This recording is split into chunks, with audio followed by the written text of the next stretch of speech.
he is. David Smith is our moderator. So I will pass over to David Smith to open and be the moderator. I don't have to do it. So David, you're on. Well, Rob, Silicon Valley has taught me JIT, and sometimes I practice it too closely. Guys, thank you today so much for joining us on this program for World Health and Economic Forum. I wish I knew the numbers, but I think this is probably around the 680 plus something of them so far. So thank you. The topic we're devoting many of our Fridays to lately is talking about the Nikola Tesla technology and the impact it has. And we've gone through and talked about many parts of this over the whole week. Well, Sharif just corrected me. It's 940 plus episodes. So, really a tremendously impactful program. But we were talking about Nikola Tesla and his impact. And if you look at inventors, he was a prolific inventor. He did a fairly good job of protecting his intellectual property. As I've said in other broadcasts,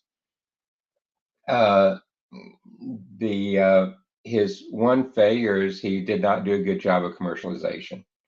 And Daniel just reminded me I should explain JIT means just in time, if anybody's wondering in the audience. Those TLMs, I'm sorry, 3-letter acronyms, really get us caught up at some time. But his one big failure was actually commercializing his inventions. And we see that played out in many different ways. So, Rob, since I guess I'm moderating and you're one of the presenters, I get to sit back and be more like Sharif this time, I guess. Do you want to get started with your initial thoughts that are on Nikola Tesla today, and any additional insights you can throw on the table over some of our previous programs? Sure. Before we started, I was having a conversation with Sharif, and by the way, I think when we reach 1,000 shows, Sharif needs to take us all out to dinner. And that's coming up. When we look at how Nikola Tesla approached technology, what I thought might be interesting, at least from my perspective, is really talk about how the world might be different if Nikola Tesla had been a bit more prolific and maybe not prolific is the better word, but maybe interpersonal. He had a significant OCD problem, and he didn't interact well with others. And also, if he lived, so been able to reach out and carry his technology forward. He had a couple of things that I think are topical. One is the wireless transmission of energy, and the other was his approach to robotics. And both of them are kind of connected. His view of robotics, at least as it was being created, because it fell back within his research into wireless communications, was the intelligence didn't reside in the robot. What the control structure was remote, and the robot was operated wirelessly. And if you're doing everything wirelessly, that means the power source for the robot would be wireless as well. And so his approach to, say, autonomous vehicles or robotics would be to have a central intelligence, a central power broadcast area, and then the autonomous system would operate autonomously, but be centrally controlled, but not by a human. It'd be centrally controlled by of course, the AI postdates him, but the AI would be centralized as well, because it looked like he was a strong believer in centralized control, centralized broadcast of power, not remote or endpoint. And do recognize that the industry has kind of gone back and forth on this as well. We started out with computing being highly centralized with the major mainframes. Then we went to PCs that were highly decentralized, and now we're kind of in a weird hybrid world with the cloud, where some stuff is centralized and some stuff isn't. Power generation is centralized, but we're moving to a distributed model with solar and wind, and so it too is going through this ping pong of being centralized and not centralized. But Musk would favor centralized, and so talking about the advantages of a centralized approach A centralized approach to any type of system reduces complexity and replaces the problems with complexity with transport costs. So the transport and transmission costs. So you're moving much more data back and forth than you would be with an endpoint solution, but you have far less complexity because your brain, your infrastructure is all centralized and aggregated, and therefore it can be spread across a number of use cases. So you could have a situation where you had a one or two or three massive data centers, and those data centers would provide the intelligence and be co-located with the power broadcast and generation capability that would provide the mobility if mobility was required, or whatever power these remote intelligent endpoints would require. The difficulty then, of course, would be how are you dealing with transport? With Tesla, you're dealing with wirelessly. You're not pulling cable. Your broadcast, and so then you have to think through the other elements. Security, stuff's in the air. You can't secure transport, so you're going to have to use some type of heavy encryption. And with regard to power broadcast, you're going to have to come up with some kind of an economic model so people don't harvest the power you're broadcasting and not pay for the creation of the power, which are problems that could be solved simply by using keys in some type of an encrypted element that was required to be in place before you could use and certainly would work with the intelligence. I struggle a bit with how that might work with power broadcast, but it could be the power broadcast, which tends to be broadcast over a wave. The wave itself could be proprietary and changing, and then you could use some type of a remote link, maybe a quantum link, to keep the two things synced, and that way anything that wasn't part of that quantum link, the quantum pair, wouldn't be able to receive the power. But it would be a very different path than what we're on today. But it would solve a number of interesting problems. For instance, if you had an issue with regard to an AI being compromised, one that having the AI centralized would mean you would have a better chance of identifying the compromise and being able to rapidly correct it. Where if it was remote, it was compromised, it could shut off broadcasts, providing you with no way to access and correct the problem. So if you had rogue AIs at endpoints, once they went rogue, if they turned off transmission, your centralized control structure couldn't change them. And they would go and do whatever damage they could do until they were physically corralled and physically altered, where a centralized program wouldn't have that issue. It could be compromised, but because it's centralized and non-moving, your ability to correct the compromise might be significantly greater. On the other hand, with an endpoint, it's much harder to compromise everything at once. So if you were going to try to bring a nation down, you'd have to compromise all the endpoints. And as we know with endpoints, they tend to have different generations, different code levels, and it makes it pretty hard to compromise all of them at once.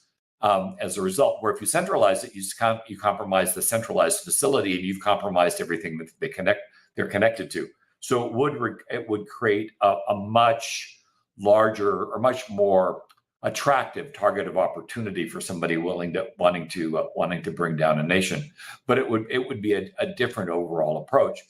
Finally, as we look at how Tesla might have approached these very, very different elements and his centralized approach to this stuff, it would force a model where the centralized provider, much like IBM had with mainframes, kind of own the entire ecosystem. It would be a world where an AT&T or an old IBM would dominate the marketplace. It would be much harder to have the kind of diversity and competition that we have. I mean, even look at the cellular carriers we have today.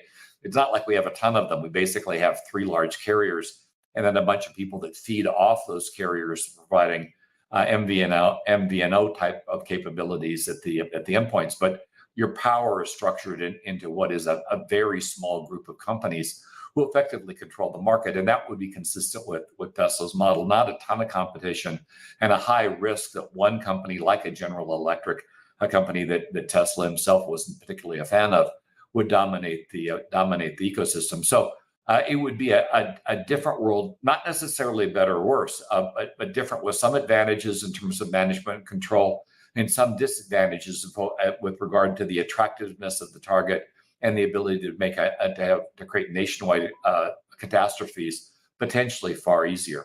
So that's what I think, at least as far as my opening comments, what a world would be like if Tesla had been able to carry his initiatives forward and drive a number of the efforts we currently have driving the market today, including power distribution and artificial intelligence.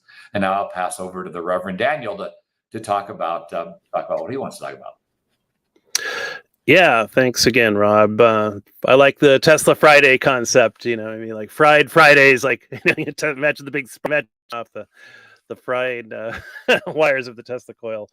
But I don't think Tesla gets his due, not just as a physical personage of great import, but as being a kind of a metaphysical character of great import. I think he kind of lived his life as a metaphor, not just his not scientific engineering achievements, but he was constantly writing these very deep, spiritual sounding quotes, sounding of man and God and nature, and he studied that if science started, if non-physical, we would make more progress in a decade than we'd made so far. And if you look at his broadcast power experiments, he really didn't know about things like RF exposure and the biological potential hazards from that. In the whole ionosphere and the whole ground plane of the planet as a way to tap power is very problematic on all sorts of levels. People have even worried about the HARP project up in Alaska, which is a very it's a high altitude active aurora research project. It's an array of antennas that can pump huge amounts of energy into the ionosphere, which is the outermost electrically charged layer of the atmosphere. And they can do things like over the horizon radar. You can bounce stuff off the ionosphere. They could do esoteric stuff, like they could actually make voices appear, voices with cavitation of the of human skull, psychoacoustical cavities. And a lot of conspiracy people have made hay with the HARP project, saying this is being used to do weather control and earthquakes. And oh my God, you could make a look at the esoteric things. But every time you see light, that is affect that voltage potential from the ionosphere going back down to ground, and that's lightning strikes the Earth something like 1,000 times a second. So every time it does that, it rings this resonant cavity between the ground and the top of the ionosphere. Everything has a resonant frequency, and strangely enough, the resonant frequency of that Earth space ionosphere cavity is our alpha wave frequency. It's called the Schumann resonance, named after the discoverer, and it's 7.38. So all life and all nervous systems evolved in the presence of this standing wave of very low frequency. You think of a hertz is 1 cycle per second, 7 cycles per second as an electric wave. That's far below your hearing if it was a movement of air molecules. I think human hearing picks up around 20 to 40 hertz, and then tops out at top 12 to 20,000 hertz. Your local mileage may vary, as they say, but nowadays we know about things like RF exposure. In fact, our radio frequency exposure guidelines need to be upgraded because they only measure the effect of surface heating that radio frequency exposures have. And we know that the amount of power on a surface, like the surface of your skin, is a lot than your body uses at like the cellular level when ions of calcium and potassium transport in and out of your cellular channels. This is done at millionth of a volt potentials. So these are things that you wouldn't necessarily want to, blindly go about exposing people to, and possibly interrupting and having health effects. Not to mention not the effect on communication information. If people were broadcasting power through the Earth and the ionosphere, it would conceivably obliterate a lot of information carrying capacity. That's really the power of radio frequency, is to carry information, not so much power. Although you can get about 80% efficiency on a microwave power beam, point to point, using DC. and you can actually phase the power so it's safe to travel through the beam. You're not going to get like a bird dropping fried out of the air from flying through a microwave power beam like that. But yeah, I think Tesla was a little bit afraid of giving this too much advanced technology too soon. There's the old metaphor about hand in the crib a machine gun. This would be a bad scenario. So I think if you read Tesla's metaphysical quotes and speculations, you'll see that he wasn't necessarily ready to give humanity unlimited access to advanced energy and technology, and probably right. So those are initial thoughts about Tesla, and I'll throw it back to you, David. Well, thank you, Daniel. I like your comments on the wireless projection of energy, but what is real interesting to me is that if you look at it just as pure radio frequency carrying data, there's very discrete limits on that. And actually, some of the better applications of pure radio frequency might actually be in some of the areas where Tesla had looked at them before, with transmitting power to other places. Also, with his view of using it as a way to, for example, power airplanes in flight and others like that, where you would not have a fossil fuel involved at all. It to me is an interesting, particularly when you consider he also was the inventor of hydroelectric power. So he was taking a green power generating source and beginning to transmit it wirelessly. And I happen to know several of the companies, both here in Texas and actually over in Europe, that have developed wireless power transmission systems based on the Tesla concepts. And the one which is north of me, just right outside of Dallas, Texas, is very interesting. And for example, they've transmitted power fairly continuously over a period of time down to Costa Rica, which is about a 3-hour flight, almost about 3.5-hour flight south of Dallas in the Caribbean, and with very, very good results. And their facility, I've toured and talked with the founders, and it looks just like you see the Tesla generator, the one that generates all the arcs and stuff. But they have multiple, a big one and small ones that use to steer the power, which is again one of the concepts I find very fascinating. I happen to have been involved with a project for some government agencies, and Daniel, you might like this with what you were saying there, where we knew that because of some of the laws of physics electronics, we could not put more data in radio frequency. So what we did instead is we used photons of light, transmitting them to get the bandwidth and things that we needed, as opposed to what radio frequency. Because radio frequencies, there's just not a way to get a lot more capabilities in it.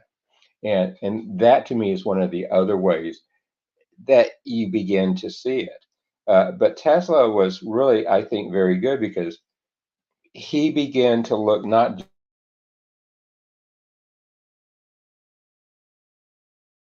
You muted yourself. Yeah, go back and unmute. I'm missing your audio. Sorry, I should not wave my hand. What was really neat about Nikola Tesla is that he took his wireless technology and didn't use it just for one application of energy. He used it as a radio transmitter. He used it to remotely control, in his case, boats initially, which is how we began to think about how we're using drones today. He used it in many different areas. His wireless technology was also the basis of a weapon that he pitched to the military as a defensive way to defend attackers against the U.S. mainland and others. The press called it a death ray, but it was more of a defensive way that he saw of being able to use directed energy, which if you think today about the high energy weapons that are being developed by China, United States, Russia, and others, they can directly trace themselves back to some of the types of technologies that Nikola Tesla talked about. Now we're using high energy rails and other stuff that goes beyond what he had, but the base principles can be derived from what he did. So in many ways, that is part of the legacy we see coming out. But one of the things I thought he did exceedingly well was he tried to look at his inventions not just in one single application or even one single domain, but he did a great job about visualizing and trying to use it in multiple domains and multiple applications, which is one of the things. If I look today at the state of innovation globally and look at startups and even look at large corporations, they tend not to do that. They look at a very single, narrow use case, a very narrow, minimal viable product, and do not see how it can be used across others or how technologies in other domains can be applied to it to make it more effective. And I know, Rob, you have a lot of history in R&D, and with some companies that at the time were the leaders in R&D and the leaders in patents and things like that. That this is one of my observations. Is it similar to yours and other things that you can take and build off of that? Rob? Well, yeah. So okay. So patents and ideas. Actually, David, why don't you be a little more specific? Where do you want me to go? No. I just say you have your time in idea and R&D, and what Tesla did good is he protected his IP and his patents, but Sure. also he took the technology and expanded it well beyond his initial target market, target product. And But, that's but something actually, I but for the most part, didn't actually bring it to market, which was problematic. Right. So I mean, he kind of aced out in radio broadcast, Right. because he just didn't get. He was actually farther along than Marconi was, but he didn't get credit for it. And part of it, the issue is, and certainly is pertinent to today's world, is it's publish or perish is what we talk about in education. Is that you can have all the great ideas in the world, but if you actually don't do anything with them, if you just lock them up in a vault, you're probably not going to get credit for them. And that used to be the problem with the big research houses. When we were talking IBM or AT&T, Bell Labs. The much of what was developed couldn't be used by the respective companies and ended up in a vault. After chatting with IBM Labs at one time, I had this mental image, much like the end of the first Indiana Jones movie, where we had this big warehouse someplace with all this magical stuff that nobody had ever seen, from flying vehicles to, because back at the time I was at IBM, we had research groups pretty much looking at everything, but only a small subset of that everything was ever going to be used by IBM, because IBM's focus was very narrow. And so and yet our desire to contain and control the intellectual property meant that you couldn't share any of this stuff. You couldn't really let it out of its cage, and therefore it never really went anyplace. And now, shortly after about the time I left IBM was still doing some of this stuff and then licensing it out. Had with regard to some more discussions in terms of pollution, had one of the most advanced methods of purifying water, very effective, relatively low cost at scale. And IBM at that time was licensing it out to others. I have no idea where it went, but they were then open to licensing it out and allowing it to go outside and having it be developed by others, which I think was part of the problem with Tesla. He kept everything very close. Which meant Tesla himself had to be the one that developed it, but he had no idea how to bring something to market, and so he was basically gating his creations by his inability to bring them to market. Where if he'd found some way to partner, he might have, much of the technology might have made it out. And you mentioned the death ray, which I think is kind of fascinating.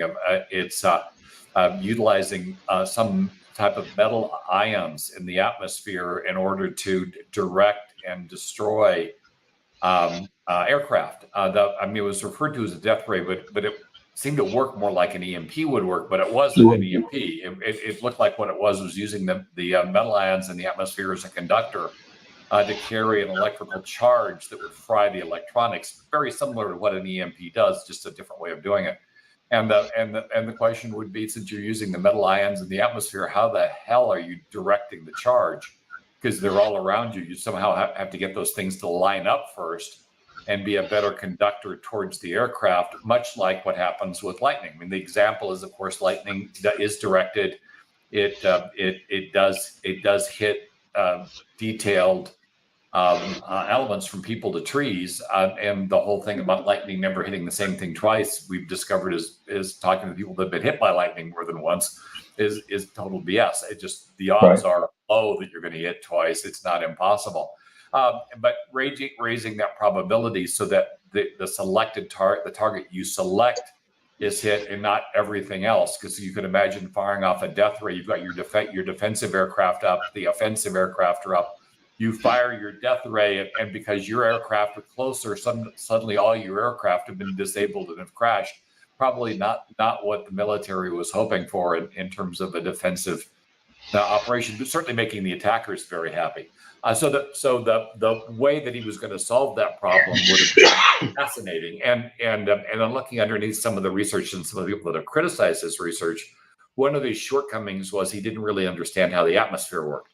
And much of what he was doing, whether we're talking about broadcast power, the death ray had to work in the atmosphere, and he wasn't an atmospheric expert by any stretch of the imagination. So he made a bunch of assumptions that were largely incorrect about how the atmosphere works. And so if he had partnered with an atmospheric expert so he could overcome his lack of knowledge with regard to how the atmosphere worked, he probably would have come up with more workable solutions sooner, or realized that what he was trying to do was not possible with the current level of technology, either one of which would allow him to make greater progress. And I think it just showcases that lack of ability to partner, that lack of ability to work with others really was his crippling factor. No inventor can do it all. We give Elon Musk, who runs the Tesla Corporation, a lot of credit for stuff he didn't do. He didn't invent Tesla, the company. Certainly didn't invent the cars, didn't invent the company. That was all done by others. He gets the credit, but largely what he did is he brought money into the equation and got Tesla funded. And he was relatively good at speaking to large numbers of people and getting them excited about what it was that had been built. So kind of the polar opposite of Nikola Tesla, Musk is. Because not an inventor by any stretch of the imagination. In fact, when you see him try to invent, like he tried to invent a submarine to rescue the kids that were caught in that cave several years back.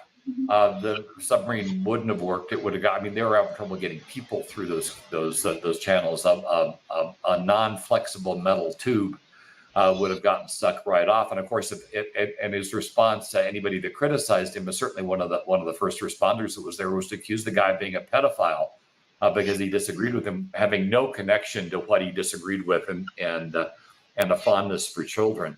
I'm still surprised he won that lawsuit when he was challenged. But that, with nature of the laws in Europe, he would not have won that lawsuit here, No. as we certainly saw recently with our ex-president.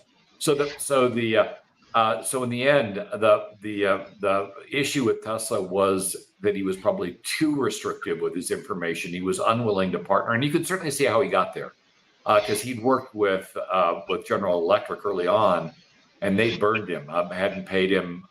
He'd done what he said he was going to do. He'd promised a great deal of money for doing it, and he never got it. And so he had a great distrust for others as a result of that experience, which meant he couldn't really everything he had to do by himself. And you just can't build a wireless power broadcast solution solo. You're going to need help, and the same thing with his other ideas: robotics, autonomous, anything.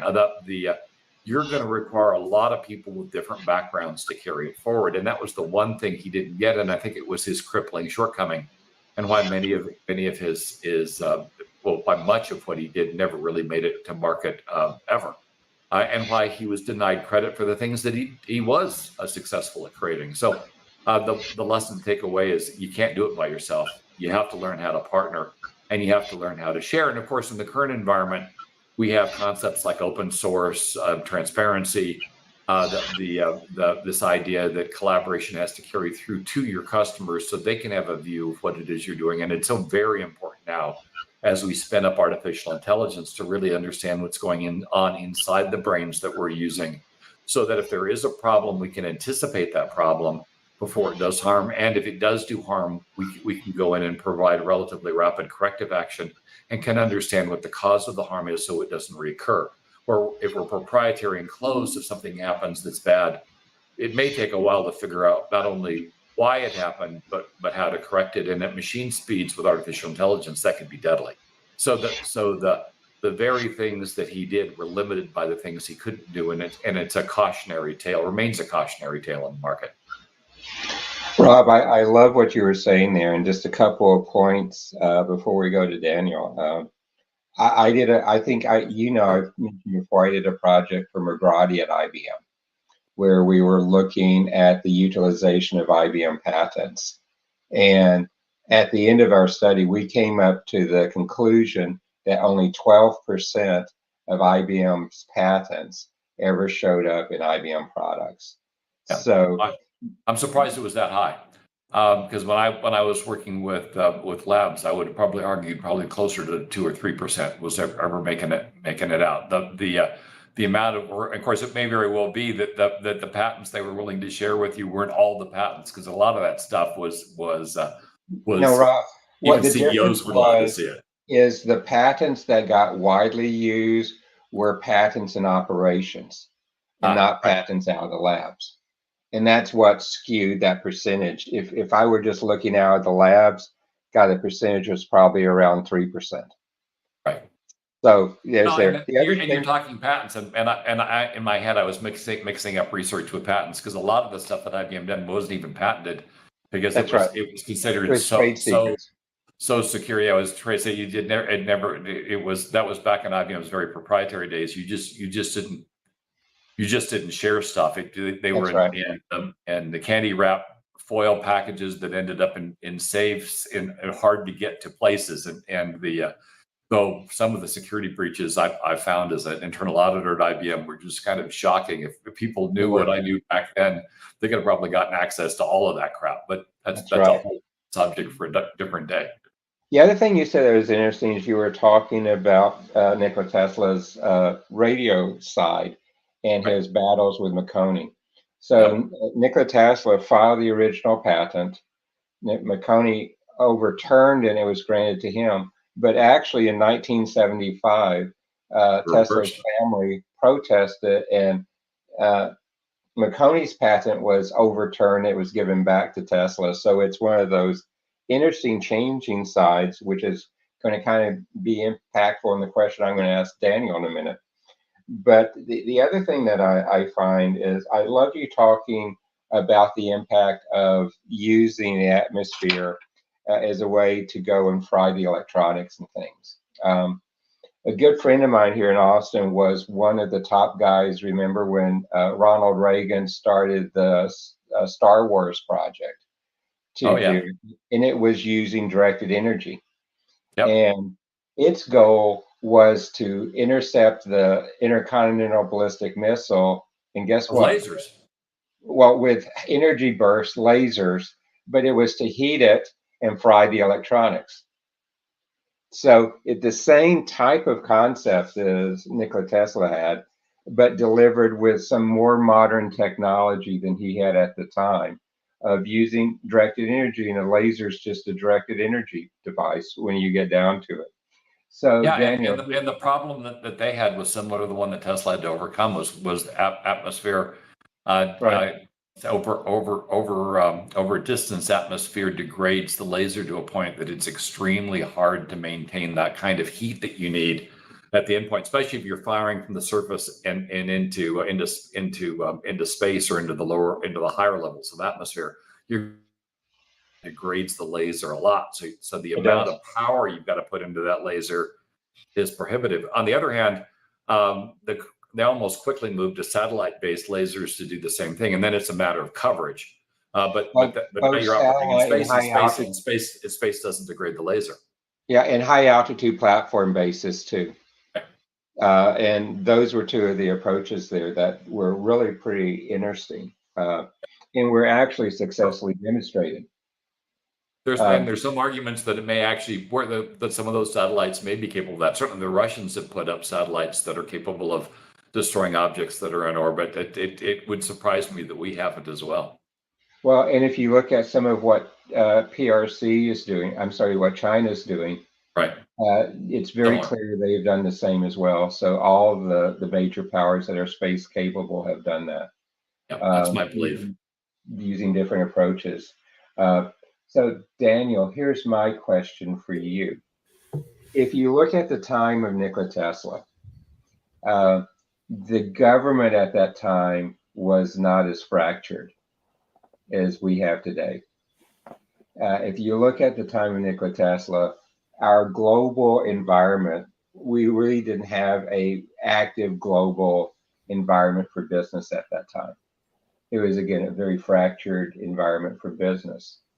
Can you spend some time and give us your thoughts, particularly as what you're doing with the Transhumanist Party, kind of reflecting upon Nikola Tesla's innovations and how it would be different today since we're in a much more politically enhanced environment? We're in a time of global competition where he was not at the time. And we're in a time of global innovation where that was not the case back when he did the majority of his inventing around the turn of the century and the early part of the century. And with the way your mind works, I would love to hear your thoughts. Yeah, well, Tesla, of course, born in Serbia, immigrated to America. He lived before World War I had broken out, so he was definitely attuned to being kind of a professional man, and he wrote a lot about man harnessing nature for the benefit of all humanity. He was kind of the first Bucky Fuller kind of spaceship Earth globalist kind of global systems thinker kind of guy, and I think he was probably very demoralized by the climate that he ran into in America, which was very by monopolism. And even though he lived through a good part of the progressive era, think of the progressive era, there was still horrendous poverty among the economically disadvantaged. So I think you can kind of see that there was some demoralization that took place over the span of his life. But yeah, you could make a case. Tesla was maybe the first scientific globalist. The way he talked and wrote, and I guess at that time of his death, a lot of his papers were the Cold War was getting underway, and it was like, oh my gosh, we can't let all this advanced science fall in enemy hands. And so someone pointed out there were, out of the 80 trunks that were in his apartment when he died, only 60 of them made it back to his family. So, the 20 missing trunks of Tesla, where are they now? Good grist for the conspiracy mill. But I was also going to say that, Tesla was kind of one of these seat of the pants inventors, kind of like Michael Faraday, who didn't have a strong math background. In fact, Tesla kind of disparaged today's scientists as abandoning, benchtop invention for just chalkboards, chalk mathematical equations. And, Tesla thought, oh, they've just, they built a structure that has listen to reality, is what Tesla said about theoretical, mathematics based science. So, but yeah, I would say that do a big chunk of or something. Bell Labs is a legendary company that I mean, they did the laser, the transistor, they had Claude Shannon, they had information theory. I mean, what a Renaissance company. TRW had a policy to plow. It was something like 3% of its profits in R&D, and they were developing very large scale integration chips that were going on sophisticated satellites. In fact, my brother, the TRW Triple Diffusion Lab, making a lot of those chips that could do things like real time image processing, fast Fourier transforms, and his coworker had an award for that he had. But yeah, I hope we can get back into the culture of basic R&D. You know, the space program has so many spin-off. It's like for every dollar that NASA invested, there were $10 worth of technological innovations returned. You know, in microelectronics, healthcare. But yeah, did that address your thoughts on that? Get a little bit of background noise there, David. Well, you really did. Because yeah, I kind of think that the elements too. He was a good inventor, as we've all said, not a very good commercializer, and he was not a great collaborator. And if he had used more of the group intelligence, particularly if he had used it on a global basis, there probably would have been a greater impact at the time of his inventions. Oh, there's one other guy I wanted to mention before I forget. Most people don't know about Nathan Stubblefield, who was a Kentucky inventor, and he actually died in obscurity, and his papers were lost. But he was doing wireless voice transmission, induction. He was making theories, and yeah, if you just Google Nathan Stubblefield, you'll see a guy that was Tesla who. I wonder if they ever collaborated. But anyway, didn't mean to interrupt you there, David. Yeah, and Daniel, thank you for actually asking the question in the private chat about the companies that are actually generating the power through the systems. And I in the private chat, I've given some links, and I'll throw them over on the public side when I can. But what I love about it is we've all seen the Nikola Tesla dome, and let me see if this will actually work. No, I probably shouldn't do this right now. I was going to share a picture of the dome that's actually used up south of Dallas. Every time I drive from Austin to Dallas, I go right by this facility. And the dome stands probably 350 feet in the air. And you see all the power lines that are supplying this electricity going into a building outside of it and stuff. And I said, I've been in there when they're actually transmitting power, and I expected to feel an electronic sensation in the air or hear something like that, and you really don't. And it's amazing what they can do with it. Now, I agree with Rob, there's problems understanding more of the atmosphere things, and particularly how it might interfere with flight of airplanes and other types of communications like that we don't understand fully yet. But even the IEEE publication for one of the two companies up there that are doing it says it has enabled Nikola Tesla's dreams, these two companies. And there's also companies over in Europe trying it as well. But it's one where I truly feel that we can learn from it. And for companies this many years after his death to begin commercializing, at least on a limited scale right now, I find is very encouraging for any entrepreneurs today who want to still go back and mine his information. You know, you mentioned the number of trunks that were found with his writing and things in his hotel rooms. Well, actually, most of them have been released now. There's only a few that are still classified, and probably for pretty good reason of what he did during that time. But you see that the base concepts of it can be applied. In intellectual property and in patents, as the three of us really know, there's something called a reference patent. Many of Nikola Tesla's patents, many of his inventions, including those that were not patented, are excellent to use as references for you to further develop it and create products and services that are applicable for today's time with all the advances we have made.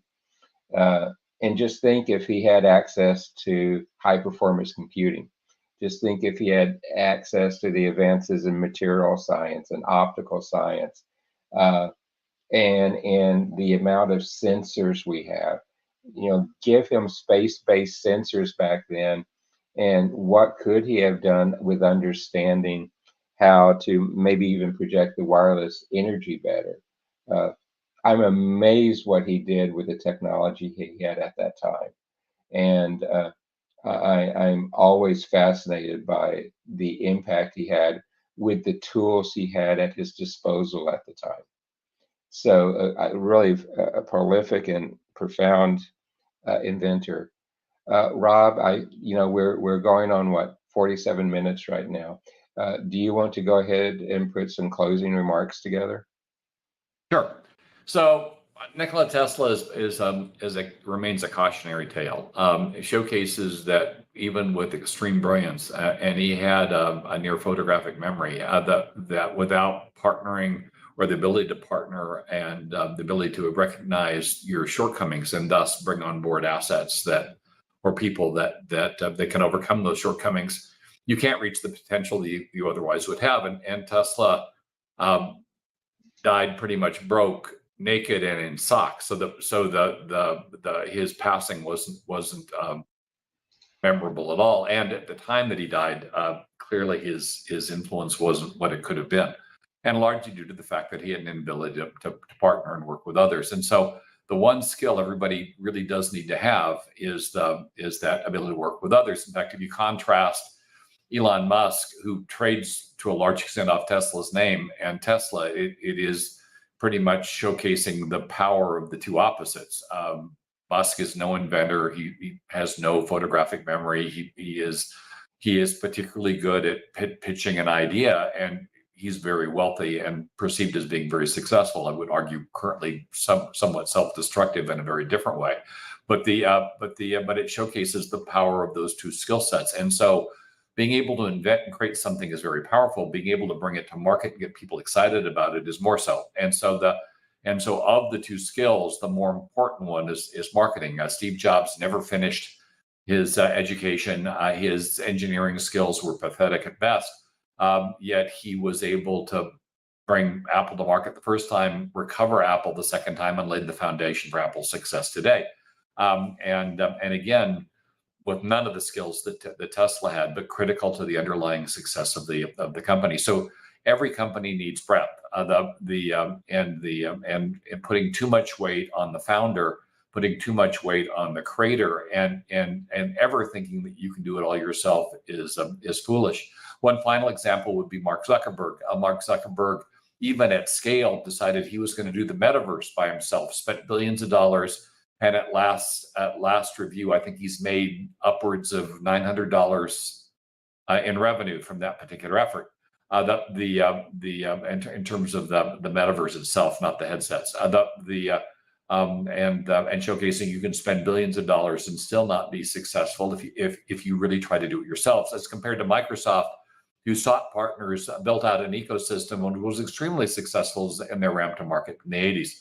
So you need partnerships, you need to scale out, you need to be able to work with others. If you can't do that, it's going to be a significantly limiting factor, and goes to the foundational elements of why Tesla is more a cautionary tale than a tale of success.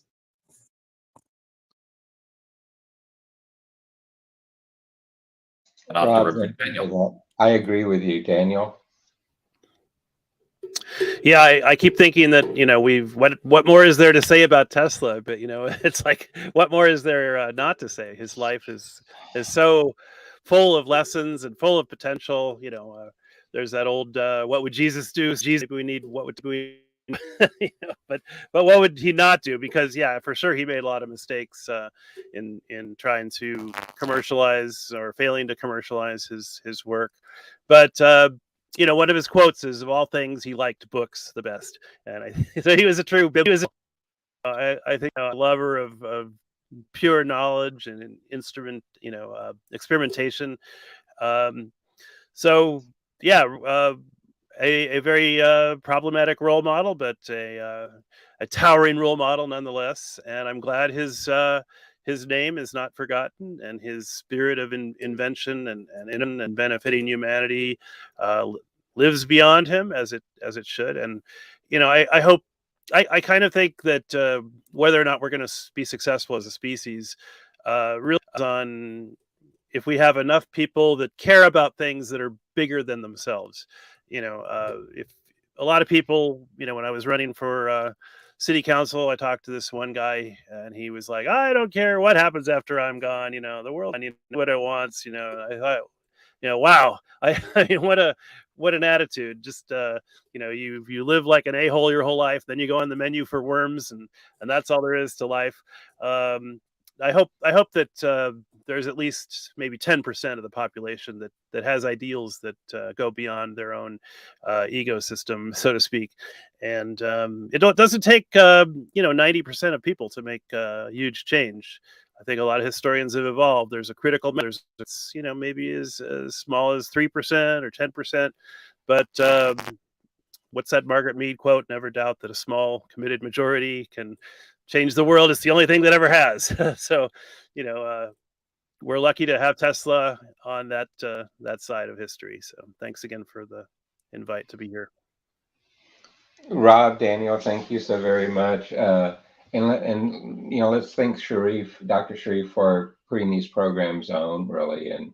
And I almost have heard it enough. I will probably get it wrong, but I want to tell people who are watching this, I want to encourage you to talk with your legislature, your representatives, talk with your universities.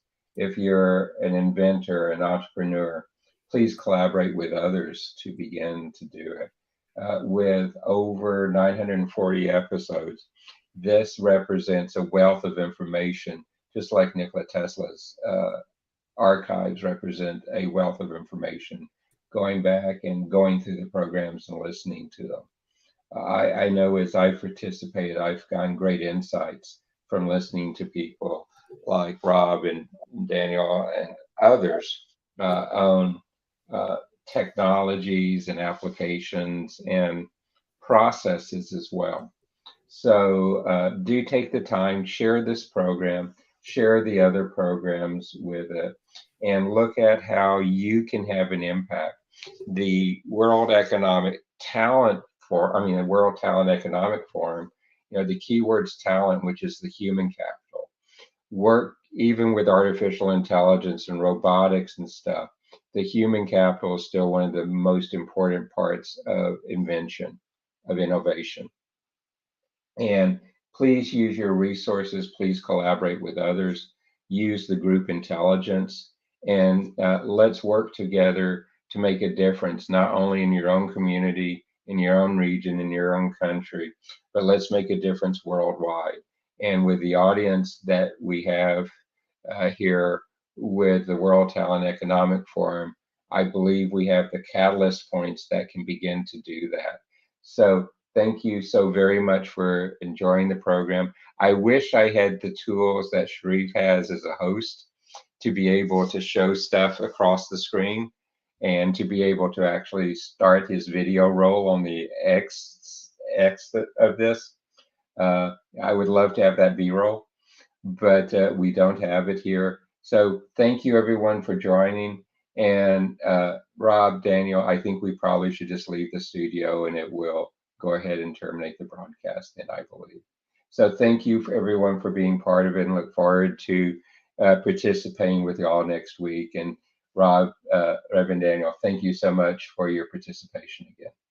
My pleasure. Take care. Thank you. Thanks. Bye. Bye.